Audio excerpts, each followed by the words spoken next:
আবার তার নারীবাদী বলে নিজেদেরকে দাবি করে আমাদের অনেক ভাইদেরকে ভোটের কাজ করতে বাধা দেওয়া হয়েছে। আমরা মনে করেছিলাম নির্বাচনের পূর্বে হয়তো নির্বাচনের জয়লাভ কাজগুলো করতে পারে, কিন্তু বিশাল ব্যবধানে জিত পেয়ে আজকে তারা ক্ষমতায় মতমত্ত হয়ে গেছে। ক্ষমতার শক্তিতে তারা জামাত ইসলামী লোকদের প্রতি আক্রমণ শুরু করেছে। আমরা স্পষ্ট বলতে চাই, আপনারা জামাত ইসলামীকে আওয়ামী লীগের 16 বছরে দেখেছেন।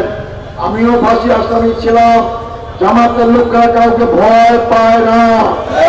জামাতের লোকরা সাহসিকার সাথে ময়দান মোকাবিলা করতে পারে।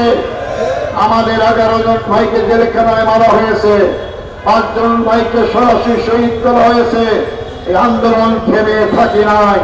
এই আন্দোলন 2টা আসন থেকে আজকে ভোট চুরি করে আর 68টি আসনে বিপুল ভোটের ব্যবধানে জয়লাভ করেছি। তার মানে আমাদের আন্দোলনকে দেশের জনগণ সমর্থন করেছে। পাঞ্জাবের জগতে একটি বিশ্বস্ত নাম শাবাব এথনিক ওয়্যার।